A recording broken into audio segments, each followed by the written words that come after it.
Hello everyone, and welcome to another episode of the Daily Grey Refuel, where I recap the latest news in the Ethereum ecosystem. I'm your host, Anthony Sassano, and today is the 9th of April 2021. Alright everyone, let's get right into it. So, I think the biggest announcement from the last 24 hours was the fact that Christie's Auction House, the kind of auction house that ran the auction for Beeple's famous 5,000 days piece, which went for obviously almost $70 million, they announced today that they are going to be auctioning off a set of 9 rare CryptoPunks from Lava Labs' own collection. Now, for those who don't know, Lava Labs are the original creators of CryptoPunks, and they have their own kind of collection here. So you can see them in the picture here of which ones they're going to be auctioning off.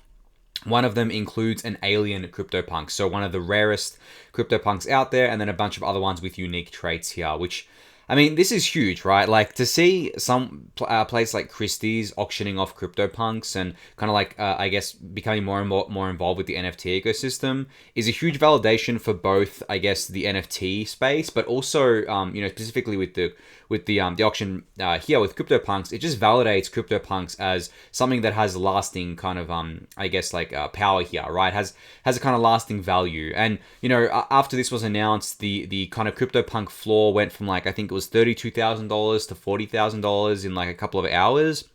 Now, what the CryptoPunk floor means is that the cheapest CryptoPunk you can buy. So there's usually like a floor price that moves either up or down depending on kind of people's appetite for the most common CryptoPunks and obviously the least valuable ones. So the floor, as I said, was at 32,000, and last time I checked it was around 40,000. I think it's been at 40,000 before and maybe a bit above that, but it's going to be curious to see if it keeps going up, right? I think this auction is going to bring a lot of, a lot of attention to this kind of, this ecosystem in terms of like the CryptoPunks and other kind of crypto collectibles, outside of, I guess, things like Beeple's stuff. I'm actually really curious to see how much this collection goes for. I'm betting easily 10 million plus here on this collection, and that's going to be obviously not as big as Beeple's kind of Beeple's sale, but it's still going to be a big sale, and it's still going to be a big kind of thing for Christie's. And Christie's are now signaling that they're going to be doing more and more NFT things here. So yeah, really, really cool to see that. I think obviously, as I said, that was the biggest news from the last 24 hours. I'm very curious to see kind of what this happens what happens with this sale in May. So yeah, they haven't given a date here, I don't think. They've just said May. May's actually turning out to be a pretty big month, right? We have like Uniswap V3 going live in May. We have hopefully a layer 2 implementation of Uniswap going live in May. We have this Christie's auction. There's a few other things that I'm kind of forgetting right now, but that I know that is coming in May. So yeah, I guess the next 2-3 months, 4 months leading up to EIP 1559's launch in July seems to be pretty bullish for Ethereum, right? We have obviously the continued growth of NFTs, all the layer 2 stuff going on, all the kind of work going on the protocol layer. I mean, we have obviously a lot of work happening on ETH2, the merger and things like that. So yeah, looking to be an exciting next few months. I guess in the Ethereum ecosystem here. So the Index Co-op announced today that there are 2 votes live now for new index products. So one of them is the BED index, which is basically an index product that consists of Bitcoin, Ethereum, and DeFi, and the DeFi Pulse index. And this has been put forward by the Bankless kind of guys here. So if you are an index token holder and you want to vote on that, you can go do so. And also a Synthetix Debt Mirror index as well. And I've explained how this works before on the Refuel. Basically, what this is this is a place for people to put their SUSD to protect themselves against the kind of the debt pool volatility if you're a synthetic staker. So if you don't know what that means, you're not a synthetic staker, then you don't need to worry about that sort of stuff. But this debt mirror pool would be, a very great tool for kind of SUSD borrowers when they're staking their SNX to protect against that volatility there. So yeah, as I said, if you're an index token holder, you can go vote for and against both of these proposals now, and they're at basically what the Index Co-op likes to call Decision Gate 1. Now there's 2 of these decision gates, then there's like a further process to kind of get this to being a product. So this is still the early stages here, but I'm really excited to see both of these go live. I think the BED makes a lot of sense, right? And to see Bankless kind of leading the charge here makes a lot of sense as well, because who doesn't want just like easy exposure to Bitcoin, Ethereum, and DeFi Pulse index, right? That basically covers the main themes of crypto right now. So yeah, excited to see these kind of go live if they get voted in. So, a bit of news from the block here. There's been a class action lawsuit filed against both Ledger and Shopify here. So, obviously, this was done due to customer data breaches, and we're all kind of well aware of the Ledger data breach here, the one where it basically leaked everyone's personal details that had pretty much bought a Ledger before a certain date, and it was a pretty bad leak, if you all remember correctly. And then there was also, I guess, like a Shopify data breach as well here. Actually, I think, wait, no, if I'm looking at this closely here, I think this is another leak related to Ledger customers' personal data being exposed due to a rogue Shopify employee here. So this is actually a separate case. So, okay, that's funny. I didn't even know about this one. So that's bad, I guess, that there's been multiple kind of leaks here. But yeah, I guess like the class action is lobbied at Shopify here over this kind of, I guess, like Ledger leak here. But maybe if I'm reading through here further, maybe they mentioned the Ledger leak itself. I don't think so. I do expect class action lawsuits to come at them because of this anyway, but it doesn't seem to be in this one. But still, I mean, this was kind of inevitable. People are going to kind of like put lawsuits forward, especially if their personal details have been kind of compromised here. And I mean, so they should, to an extent. I mean, I know that like it's funny looking at the different cultures, and I know that in the US, there's I don't know if it's a culture of it, but like people are more prone to, I guess, like just lodging these lawsuits, right? And some of them are very frivolous, some of them are justified. We don't really have that in Australia, from what I've seen, when people just like throw lawsuits at different people. But regardless of that sort of thing, I think that this is a case, this leak and the Ledger data leak itself is definitely a case to bring a class action lawsuit against, because people need compensation for this. It's unacceptable that much personal information was leaked and was able to be leaked in such a huge way. People's home addresses were leaked. That's obviously not very good. So yeah, we'll kind of see how this goes and progresses here. I'm sure that there'll be a settlement or something, and Ledger will end up paying out some sort of compensation to the affected kind of customers here. So we'll have to keep an eye out on that. So Cryptex Finance has announced a new product called the Total Crypto Market Cap Token, which is basically an index that tracks the total crypto market cap. Now, the last time I checked, it was at $2 trillion or just over $2 trillion, the total crypto market cap, which is up from like, I think, $1 or $200 billion just a year ago or something like that. So it's already up 10x. So if you just want kind of, I guess, just like passive exposure to the total crypto market, so not just like one sector, like the DeFi Pulse Index gives you kind of exposure to DeFi, obviously. This gives you exposure to everything, right? All of the crypto tokens that are kind of listed on popular websites like CoinMarketCap and CoinGecko. And the way that they track the price here is that they use a Chainlink Oracle, and that pulls, I think, data from 6 different data sources for the total crypto market cap here. And the way that this is minted is that you can collateralize it with ETH or with DAI right now, I think, as well. And in the future, they're going to add more collateral types as well here. So yeah, this is really, really cool. I think not a product that we've seen before, as far as I know. I know there's other indexes on centralized exchanges that track a certain subset of crypto. Like, as I said, there's DeFi indexes. There's one on FTX called like the Shitcoin Perp Index or something like that tracks a bunch of, I guess, like maybe the shitcoins or like a bunch of other like kind of alts, I guess you could call them. But it doesn't track everything. Whereas this is aiming to track absolutely everything that CoinGecko, CoinMarketCap, CoinLaw, there's a bunch of other ones kind of track here. So and then they made this dope ass video as well for this launch. It's about 2 minutes long. Definitely go watch the video. It'll be linked in the YouTube description. But I thought it was a really cool video because it gives a bit of background on Ethereum itself. It doesn't just talk about the total crypto market cap token here. So yeah, that was kind of really fun. And there's also a liquidity mining program here where you can earn CTX rewards, which is the governance token of this platform, by minting TCAP and providing liquidity to TCAP pairs on SushiSwap here. So really cool to see this release from Cryptex Finance. So Starkware is looking for a community manager here, and I wanted to give a shout out here, not just for Starkware, but I mean this got me thinking kind of all these other teams that I know that have just been approaching me lately, and I won't be able to name them all right now.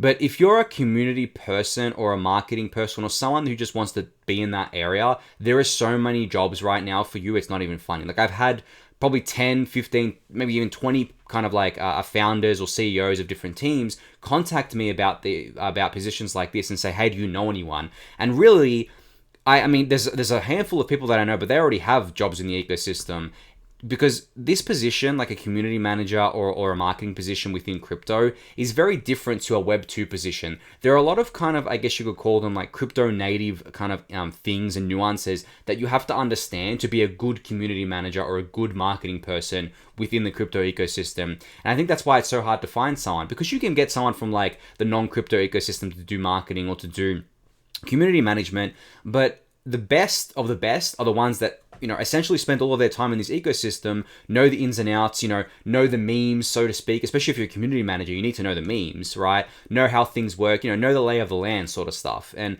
I think that's why it's very hard for teams to find these sorts of people, because they're community facing, right? They're outwards facing.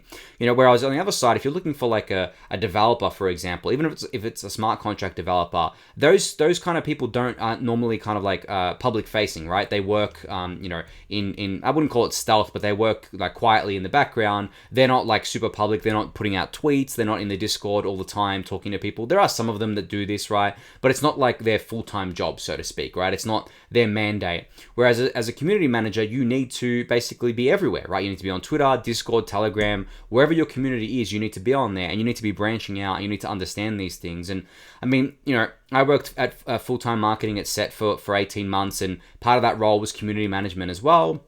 And I'll tell you, you have to basically know the ins and outs. You have to kind of know the memes. You have to know the jokes. You kind of like have to be a DeFi or crypto native, so to speak, to really excel at the role. So if that's something that you think that you're good at, and maybe you haven't been a community manager in the past, but you think that you could be good at this, and you think that you kind of like understand how it all works within crypto, definitely reach out to Starkware here. I mean, they're probably one of the best teams to work for right now, considering that they're building layer 2 solutions, and they're not just building it for DeFi, they're building it for kind of NFTs and some Web3 stuff as well. And Starkware is just a rocket ship right now. So if you're looking for a company to, I guess, join that is still, I guess, considered early stage, but like the growth is just amazing so far, I highly recommend getting in touch with Starkware here. And in general, if you're a community manager or a marketing person, there is cryptocurrencyjobs.co website where you can go on, and there's tons of roles on there. I would encourage you to check out which roles are available and go apply for them, because there's so much opportunity right now to join kind of like early stage companies, potential rocket ships, where you can literally change your life by joining some of these companies. So yeah, highly recommend going and doing that.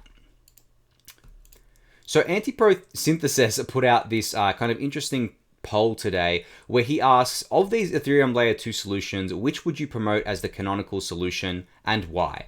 Now he lists 4 options here: ZK Sync, Optimism, Starkware, and Arbitrum. Now the funny thing about this poll is that I actually think it's a popularity contest. I don't think it's actually representative of what people actually think is going to be the canonical solution. And what this means is basically which one of these is going to win, right? Which one of these is going to be the most adopted, have the most network effects, have the most apps, have the most users, all that sort of stuff.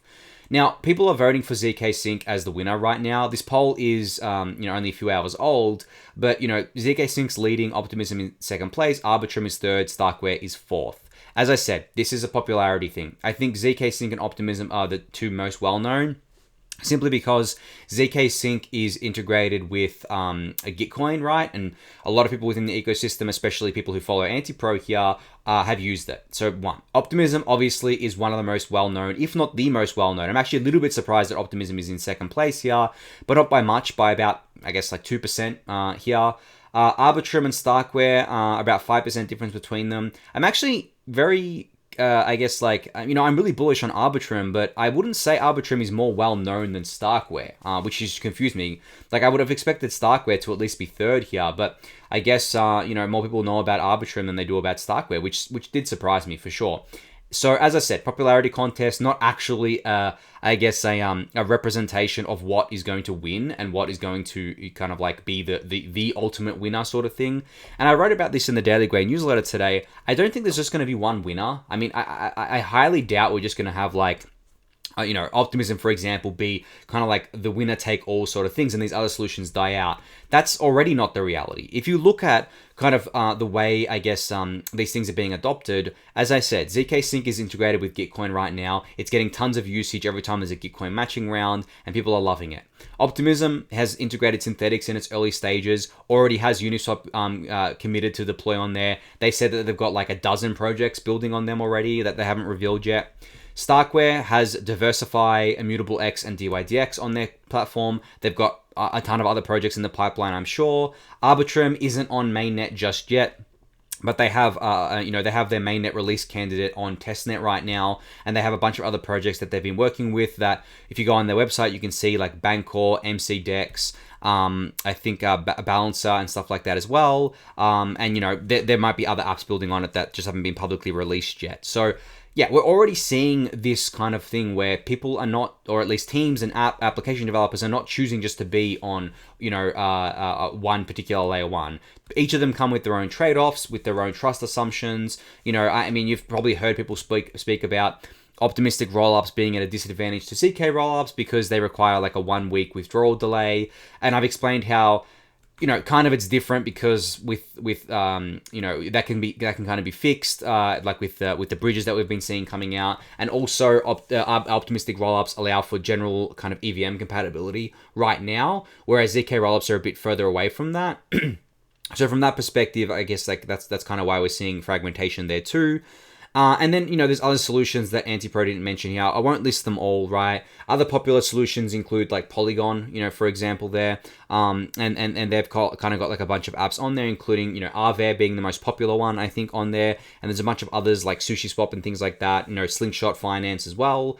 And kind of like outside of that, and I guess like as an extension of that, the reason why I don't think this fragmentation is a big deal is because we're going to have bridges between them anyway. And I do think that the real winners of this kind of, I guess, like ecosystem in the long run, or at least like the layer 2 ecosystem, is going to be the bridges. Connext and Hot Protocol are working on it. There's some other kind of apps I know that are working on it too, which I know there's like Thorchain and things like that, but I guess they're not really doing layer 2 to layer 2. They're focusing more on kind of cross-chain stuff, which is still kind of important, right? So that gets like a mention for that too. But really, if everyone needs to kind of go to different layer 2s to, I guess, interact with different apps or interact with apps they want to, then the most seamless way to do that is to go through a bridge, of which Connext already has their technology live. Hot Protocol is coming out soon. I think they have mainnet coming out in the next few weeks, something like that. So yeah, I think those are going to be the biggest winners here.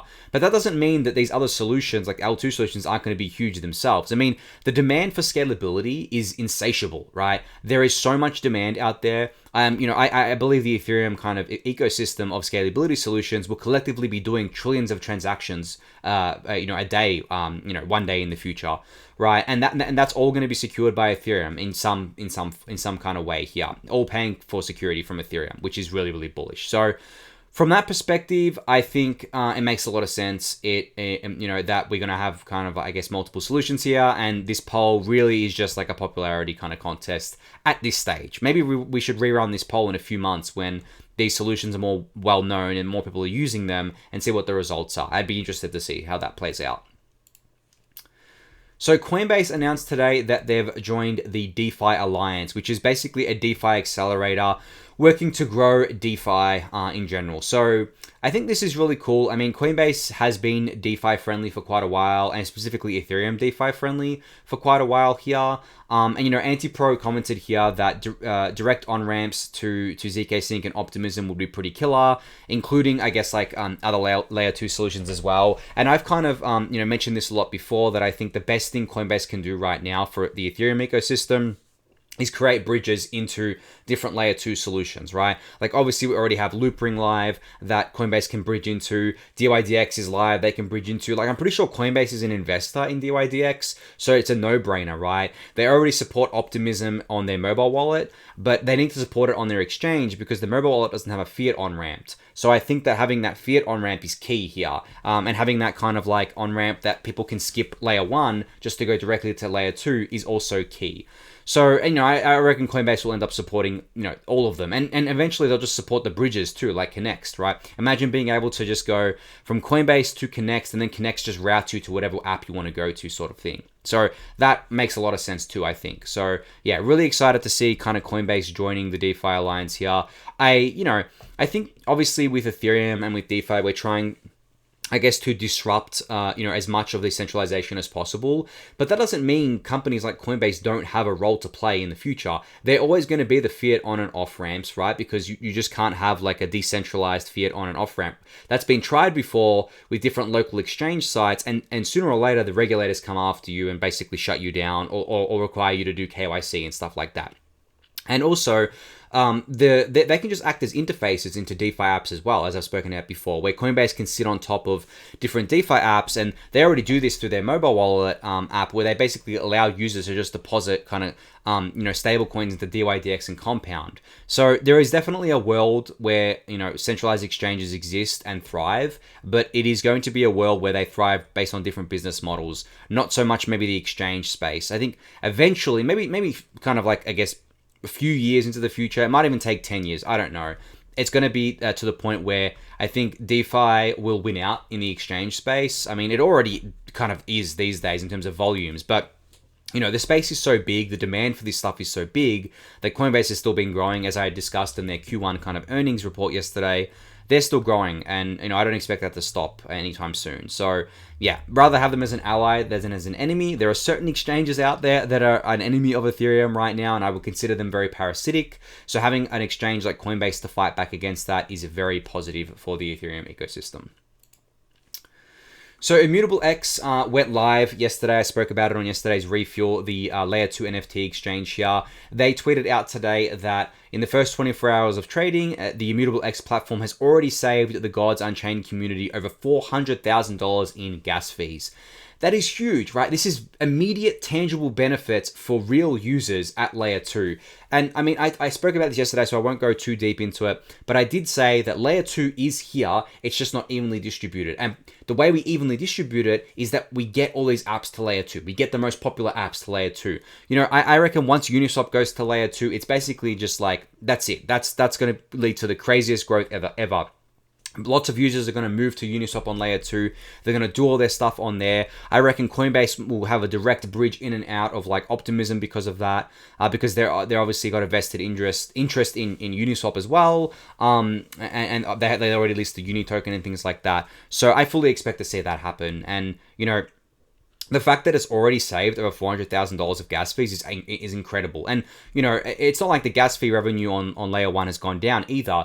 What ends up happening is that the Immutable X kind of Layer 2 chain is paying Ethereum for security to kind of secure itself. So what essentially happens is that instead of individual users all having to pay these high individual fees, it becomes the Layer 2 itself pays the fees in aggregate. So it basically pays the fees for the users. And on Immutable X right now, there's zero fee trading, but eventually they'll kind of institute a kind of I guess like a small fee, like a very small fee, but there'll be enough transactional activity that fee in aggregate will be very large, and that will end up going towards paying for Ethereum Layer 1 security, which is what Loopring does today already. So yeah, really, really cool to see this. Very tangible kind of immediate benefit here from Immutable X. And I mean, I'm so pumped right now for the Layer 2 ecosystem. It's finally coming together, right? All together. And we're finally getting to a point where people are getting to experience the magic of kind of the scalability that people have been working on for years now. So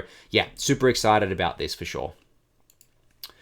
So Stephen from The Block tweeted out this kind of chart here that saying that cumulative DeFi revenue is approaching $1 billion and added nearly $200 million in March alone. That means that DeFi apps, I guess like altogether, basically all DeFi apps that The Block tracks here have generated $1 billion of revenue, which is absolutely crazy, right? But still small. Because if you look at this, cumulative, this is measuring it from July 2020 to today. So what, 9 months or something like that? So we've done $1 billion in 9 months. Well, Coinbase did $1.8 billion in 3 months, right? In Q1. So that, I mean, if you kind of like, I guess like do 9 months and take it from 3 months and kind of like, I guess, adjust it for time there, DeFi did much lower than that in 3 months, right?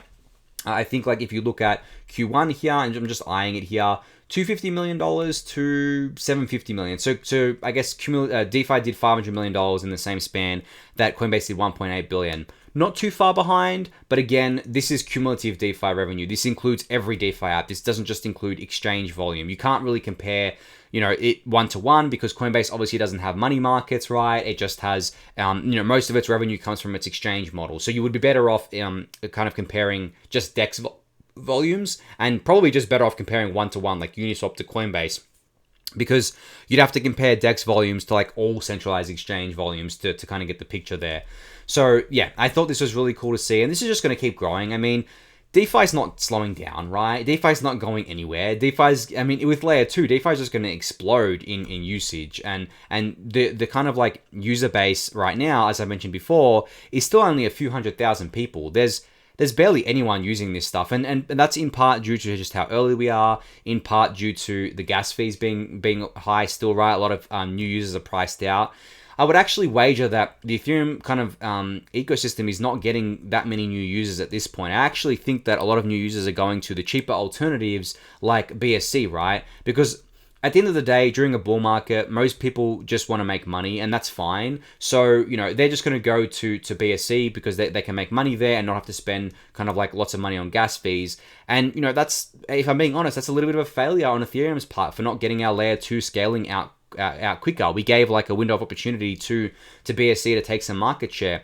But I think we're going to go into a kind of, I guess you could call it, Empire Strikes Back phase, where Ethereum's going to basically scale via layer 2 and offer a better, more kind of, I guess, like profitable and more innovative experience at layer 2 than something like BSC can offer for sure. I think, there's only a short window there. I think short term, it's just going to be kind of like a stopgap, and then eventually we're going to see kind of stuff move back to layer 2. Though in saying that, Binance controls the user flow, right? I would be very, very surprised to see Binance do a bridge into any of the Ethereum layer 2s, because it is not in their interest to do so. It is in their interest to funnel users to BSC, of course, which is fine. I mean, that is what happens in business, right? You're not just going to get, Binance is a competitor to Ethereum, right? So your competitor is not going to do something that it benefits you, right? So from that perspective, I don't expect Binance to benefit Ethereum at all, and to actually actively work against it.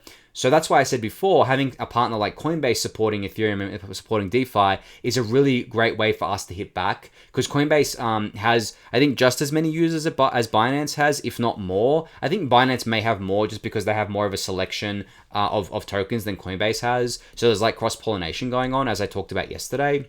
But yeah, I'm very confident that layer 2 is going to bring a lot of people back, but we need those on-ramps. We need those bridges in.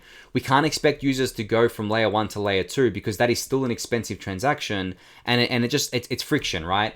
We need just a direct bridge from a centralized exchange into these layer 2s, just like they have a direct kind of bridge into the layer 1s, right? It's the same thing, just adding these layer 2s. And I think they're going to get added. There's no way that Coinbase doesn't do it, and other exchanges like maybe Kraken and Gemini do it as well. But I do not expect Binance to do it. If they do, kudos, and I'll give them credit where it's due. But if I was CZ, I wouldn't do that, because why would I do that? It would hurt my own business. But he sometimes says that he cares about growing the whole pie, which I don't really trust, right? If he cared about that, he wouldn't be doing what he's doing. Excuse me, sorry. So from that perspective, I believe that we're just going to have to kind of like rely on getting the exchanges that are kind of like non-hostile on board here, which is fine. Anyway, I'm not going to rant too much about that. I think, the fact that BSC exists is incredible competition actually for Ethereum right now, and kind of like motivates people to get this kind of like scaling done, because we want people to enjoy a decentralized and secure kind of ecosystem with Ethereum security and kind of like within the Ethereum ecosystem, and kind of keep the value within Ethereum as well. So yeah, we'll keep an eye on that. I will definitely keep talking about it on pretty much every refuel, because layer 2 is the most exciting space right now, I think, and it's just going to get hotter from here. All right, that's it for today, everyone. Thank you again for listening and watching. Be sure to subscribe to the channel if you haven't yet. Give that video a thumbs up, subscribe to the newsletter, join the Discord channel, and keep an eye out for this weekend. I'll be releasing the Daily Grey Data Pump number 4, where I'll be going over all the Ethereum and DeFi kind of on-chain analytics from the month of March. So yeah, keep your eyes peeled for that, and subscribe so you don't miss it. And on that note, have a great weekend, everyone, and I'll catch you next week. Thanks, everyone.